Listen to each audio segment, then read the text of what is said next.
Wassalatu wassalamu ala asyrafil anbiya'i wal mursalin Sayyidina Muhammadin wa ala alihi wa sahbihi ajma'in. Alhamdulillah, para jemaah dirahmati Allah Subhanahu wa taala.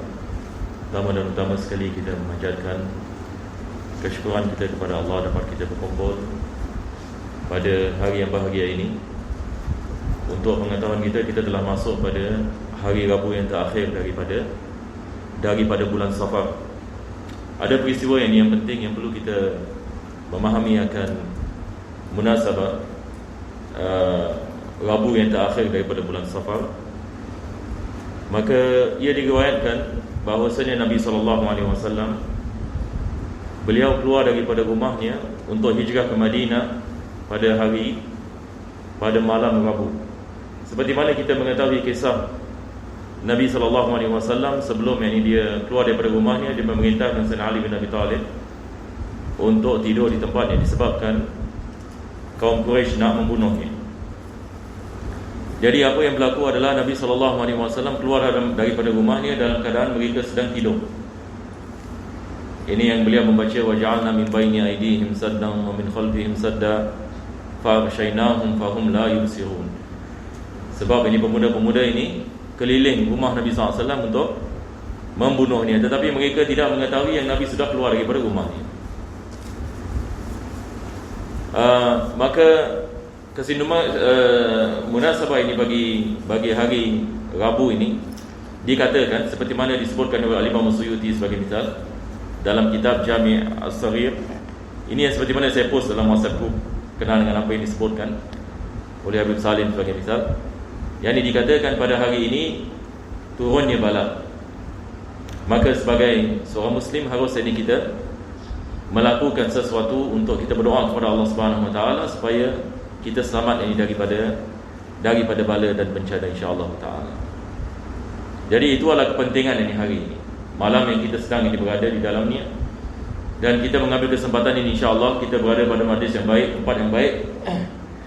Kita berdoa kepada Allah, mudah-mudahan Allah menjadikan pengajian kita ini sebab yang mana dengannya Allah Subhanahu Wa Taala menyelamatkan kita daripada segala bala dan bencana, dan agar Allah selamatkan kita dan ahli keluarga kita dan juga mereka-mereka yang dikeliling ini kita daripada kaum mukminin dan mukminat. Dan juga kita berdoa kepada Allah Subhanahu Wa Taala supaya Allah yang ini menyampaikan hajat-hajat kita yang baik, dan Allah Subhanahu Wa Taala mengampunkan segala dosa kita zahir dan batin. Amin ya rabbal alamin. Seperti mana ini kita maklum, pengajian-pengajian agama ini dia menjadi sebab tolaknya bala, dan dia juga menjadi sebab ini Allah mengkabulkan doa. Hadirnya kita dalam majlis-majlis, dalam lebih-lebih lagi dalam pengajian ilmu agama, maka ia menjadi sebab Allah Subhanahu Wa Taala memberikan rahmatnya dan memberikan barakah. Jadi kita merasakan bahagia kita dapat berkumpul pada malam ini. Mudah-mudahan Allah menerima segala amalan. Amin ya rabbal alamin. Jadi insya-Allah kita akan masuk ini kepada kitab kita yang pertama, iaitu kitab Da'watul Tamah. Dan untuk pengetahuan para jemaah sekalian, Masjid Abdul Razak hari ini ada melakukan sedikit pembersihan. Jadi kita akan berhenti 9.40 insya-Allah. Jadi kita ada 1 jam insya-Allah. Ini 1 jam pun masa yang boleh tahan ya. Ini kita tak terlalu ringkas sebab mereka nak mula 9.45. Jadi saya rasa 9.40 kita berhenti, dan pada time kita keluar, dan insya-Allah ini mereka boleh melakukan pembersihan insya-Allah. Bismillah. Bismillahirrahmanirrahim. Muka surat 170. Sebab kefakiran dengan menanggung sabar itu adalah pakaian bagi para nabi dan perhiasan bagi para manusia pilihan. Tersebut di dalam sebuah sabda Nabi SAW, Al-fuqara'u sabaru ulasa'ullahi yawmal qiyamah. Orang fakir yang sabar mendapat tempat di sisi Allah di hari kiamat. Jadi kita lihat ini riwayat ini mengatakan al-fuqara'u sabara, yakni orang fakir yang bersabar. Yakni dia fakir dan dia bersabar. Berkenaan dengan maksud ini fakir, fakir ini dia berbeza dengan miskin. Fakir berbeza dengan miskin. Tetapi perbezaannya kalau sekiranya fakir dan miskin disebutkan dalam satu ayat. Ini kita ada kaedah dalam bahasa Arab yang mengatakan idza jama'a ikhtalafa. Idza jama'a ataupun idza jumi'a ikhtalafa. Kalau sekiranya perkataan fakir dan miskin dalam sebuah ayat maknanya berbeza. Tetapi kalau sekiranya ia disebut bukan bersama, maknanya sama. Yakni dalam Al-Quran sebagai misal Allah SWT mengatakan innamas sadaqatu lil fuqara'i wal masakin. Jadi kita ada perkataan fuqara dengan masakin dalam ayat yang sama, maka maknanya berbeza. Apa bezanya? Kalau dalam bab zakat kita membezakan fakir dengan miskin. Fakir ini pendapatannya kurang daripada separuh kita mengatakan keperluannya. Pendapatannya kurang daripada separuh keperluannya. Misalnya dia memerlukan $1,000 sebulan, pendapatannya 300. Ini fakir. Manakala miskin, pendapatannya lebih daripada separuh tetapi tak sampai keperluan. Misalnya dia memerlukan $1,000 tetapi dia dapat 800. Ini miskin. Maka fakir dengan miskin kedua-duanya boleh menerima zakat. Maka di sini Nabi SAW mengatakan orang yang fakir tetapi dia bersabar. Dia fakir tetapi yang ini dia bersabar. Apa maksudnya dia bersabar? Maksudnya dia mengharapkan anugerah daripada Allah Subhanahu Wa Taala dalam kesabarannya. Yakni dia memahami bahawasanya Allah Subhanahu Wa Taala sedang mengujinya dalam kefakiran. Dan dia kembali kepada Allah Subhanahu Wa Taala untuk meminta bantuan dengan meletakkan harapan kepada Allah. Maka orang seperti ini apa Nabi SAW mengatakan? Dia mengatakan julasa'ullahi yaumal qiyamah. Yani orang seperti ini dia adalah julasa. Ini julasa ini jamak bagi jalis. Jalis ini biasanya bila kita mengatakan jalis, maksudnya seseorang yang duduk berdekatan dengan kita. Kalau orang ini duduk berdekatan dengan kita, kita panggil hadza jalisi. Jadi maksudnya di sini adalah dia dekat kepada Allah Subhanahu Wa Taala pada hari kiamat. Dia dekat ini kepada Allah. Sebab ini maksud daripada jalis adalah seorang yang berdekat dengan orang yang duduk bersamanya. Yang ini maksudnya dia akan mendapatkan anugerah yang besar daripada Allah Subhanahu Wa Taala. Jadi di sini sekali lagi Al-Imam Al-Haddad beliau sedang membicarakan tentang kelebihan bersabar. Kelebihan yang ini bersabar dan yang ini kelebihan mengharap ini kepada Allah Subhanahu Wa Taala dalam ujian. Nah, teruskan.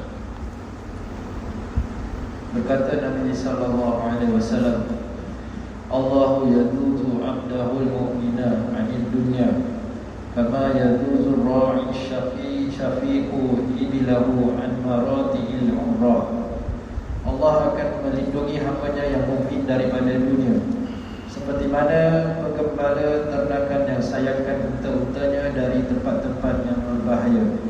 Di sini riwayat ini mengatakan bahawasanya Allah Subhanahu Wa Taala melindungi hamba-Nya yang beriman daripada dunia. Yang ini sekali lagi maksudnya di sini adalah daripada terkesan dengan keduniaan.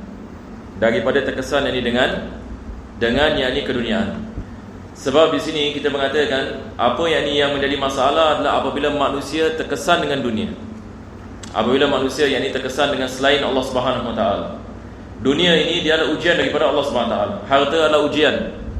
Begitu juga kekayaan adalah ujian daripada Allah Subhanahu Wa Taala. Ini yang Allah mengatakan innama amwalukum wa auladukum fitnah.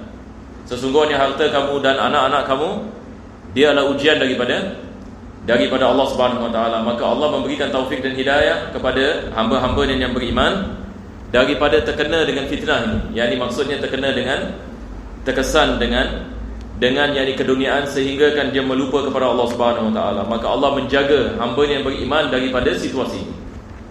Yani daripada dia terkesan dengan dunia sehingga kan dia lupa akan Allah Subhanahu Wa Taala dan dia lupa akan maksud hidupnya. Seperti mana Nabi SAW mengatakan, seperti mana penggembala ternakan yang sayangkan unta-untanya daripada tempat-tempat yang berbahaya.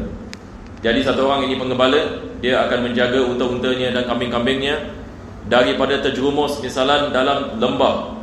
Dia tidak akan membawa binatang ni dekat ini kepada lembah misalnya. Sebab ini dia tahu binatang ni akan terjerumus ini kepada kebinasaan.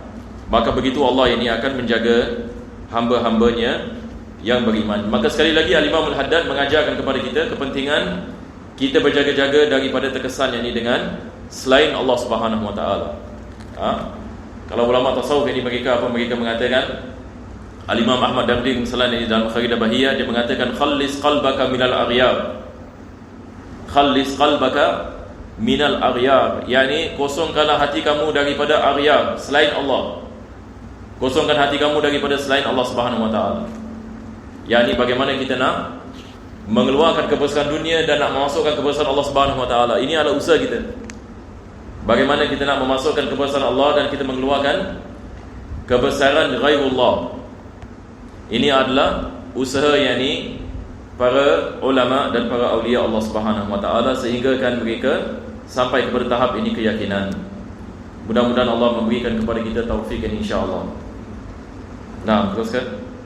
Ada berita yang warid juga yang bermaksud bahawa Allah Ta'ala akan melindungi hamba-Nya yang mukmin daripada dunia, seperti mana salah seorang kamu menjaga pesakitnya dari makan dan minumnya. Yakni bahawa keluarga si pesakit itu akan melarangnya dari setengah-setengah makanan dan minuman, kerana yang demikian itu akan membahayakan diri si pesakit itu. Sesuai dengan bunyinya sebuah sabda Nabi SAW, berpantang-pantang dari makan minum, itu adalah pokok segala ubat. Sekali lagi Al-Imam Al-Haddad, beliau membicarakan tentang bagaimana Allah Subhanahu Wa Taala menjaga hamba-Nya yang mukmin daripada dunia. Jadi saya rasa setakat ini kita dah faham apa yang dimaksud dunia oleh Al-Imam Al-Haddad di sini. Apakah yang dimaksudkan dengan dunia oleh Al-Imam Al-Haddad? Yang dimaksudkan oleh beliau adalah dunia yang mana dengannya manusia terkesan, yang menyebabkan dia lalai daripada mengingati Allah SWT. Ini yang dimaksudkan.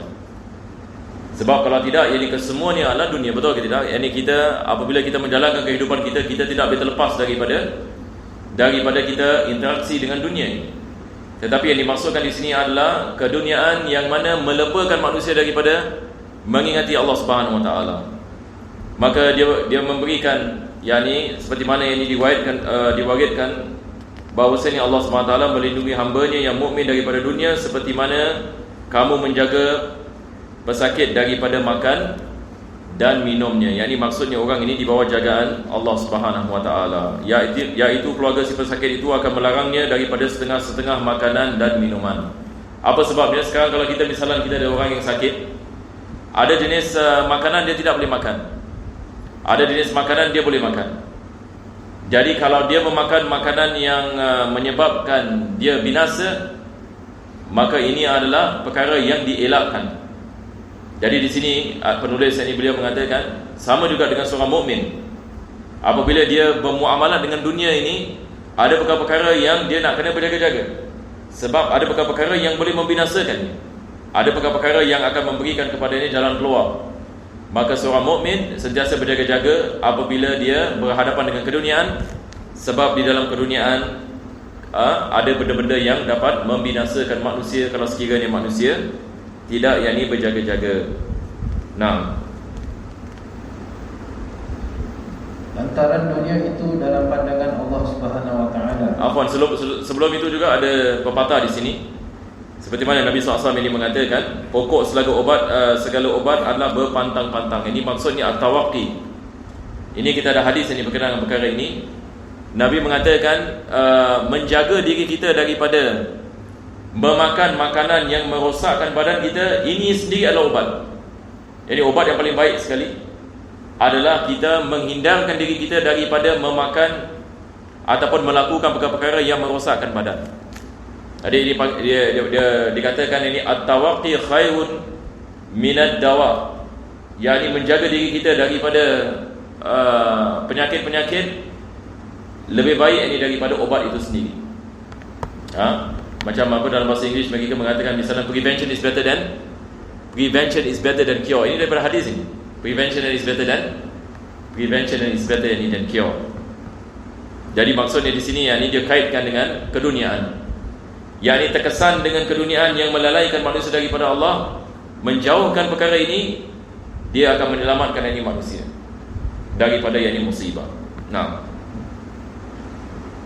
lantaran dunia itu dalam pandangan Allah Subhanahu Wa Taala sangat rendah sekali. dan paling hina, maka dia telah menghindarkannya dari para awliyanya dan para kekasihnya. Nah, sebab ini dunia ini seperti mana kita mengatakan, dia adalah darul ibtila. Dunia ini adalah tempat Allah menguji manusia. Dia bukan makar, tetapi dia adalah mamar. Dunia ini adalah tempat berlalu, tetapi dia bukan tempat menginap. Jadi itu sebab para nabi dan rasul sentiasa mengingatkan kaumnya, bal tu'sirunal hayatad dunya wal akhiratu khairun wa abqa. Tapi kamu tetap ini memilih dunia, Allah mengatakan, walau macam mana sekalipun kamu tetap ini akan memilih ini dunia daripada akhirat, wal akhiratu khairun wa abqa. Sedangkan akhirat Allah mengatakan itu lebih baik dan lebih kekal. Kenapa yang ini manusia walau macam mana pun manusia akan pilih dunia? Sebabnya kebiasaan kita. Yakni kita daripada kecil kita buka mata kita sudah lihat ini dunia ini. Tetapi bila kita membicarakan tentang akhirat, kita tidak lihat akhirat. Kita tidak lihat ini syurga dan neraka. Cuba bayangkan kalau manusia lihat syurga misalnya. Dikatakan manusia ini apabila dia lihat syurga, dia akan tinggalkan dunia ini dan dia akan terus beribadat kepada Allah Subhanahu Wa Taala. Kalau Allah Subhanahu Wa Taala membuka hijab kita, jangan cakap syurga. Dikatakan kalau Allah membuka hijab kita dapat lihat azab kubur saja, manusia yang ini akan meninggalkan dunia ini. Yang ini maksudnya dia akan menumpukan kepada ibadat kepada Allah Subhanahu Wa Taala siang dan malam. Tetapi ini ujian daripada Allah Subhanahu Wa Taala. Allah tidak mengangkat hijab. Bilakah Allah mengangkat hijab? Dalam sakaratul maut. Ini dalam suratul Qaf ini seperti mana Allah mengatakan, fabasaruka al-yawma hadid. Allah mengatakan, fakashafna anka ghita'ak. Pada ketika itu kami membuka hijab. Dan apabila kami membukanya, Allah mengatakan fabasarukal hadid, yakni kamu akan melihat dengan penglihatan yang tajam. Sebab apa? Sebab dia terperanjat. Cuba bayangkan, hijab ini kalau dibuka, manusia melihat malaikat, manusia melihat jin, manusia melihat syaitan dan iblis. Maka Allah mengatakan fabasarukal yawma hadid. Maka pada hari itu kamu punya penglihatan itu akan menjadi tajam. Sebab hijab ini sudah terangkat. Kita kalau lihat orang dalam sakaratul maut, kalau kita biasa lihat orang dalam dalam nazak, dalam bahasa kita nazak, kita akan lihat ini setengah-setengah orang dia terperanjat. Dia punya muka, kalau kita lihat ini muka dia terperanjat, tetapi dalam keadaan nazak dia dah tak boleh berbual lagi. Tetapi kalau kita lihat ini matanya, kita lihat dia telah melihat ini sesuatu. Ini adalah keadaan yang apa yang dikatakan ini keadaan ini sakaratul maut. Ini kita berdoa kepada Allah, Allah berikan kepada kita husnul khatimah. Ini adalah ujian yang paling besar bagi manusia. Tidak ada ujian yang lebih besar daripada ujian sakarat. Sebab dunia ini manusia walau macam mana diuji oleh Allah, dia tidak boleh disamakan dengan sakarat. Sebab ujian yang di sakarat ini sama ada manusia berjaya ataupun gagal. Jadi kita ini sedang menyiapkan keadaan kita itu. Kita hari ini kita melakukan solat, kita ingat kepada Allah, kita belajar ilmu agama, kita melakukan ketaatan, kita meninggalkan maksiat untuk sebagai persediaan ini bagi sakarat. Bagaimana kita nak menghadapi sakaratul maut? Bagaimana kita nak mengucapkan kalimah la ilaha illallah? Kita sedang menuju ini kepada hakikat ini. Ini adalah ujian kita yang paling besar. Mudah-mudahan Allah Subhanahu Wa Taala memudahkan. Amin ya rabbal alamin. Jadi insya-Allah ini kita masuk kepada kitab yang kedua kita. Sekarang yang dah pukul 9. Insya-Allah kita ada 40 minit. Kita akan masuk ini kepada mana kita berhenti pada minggu yang lepas.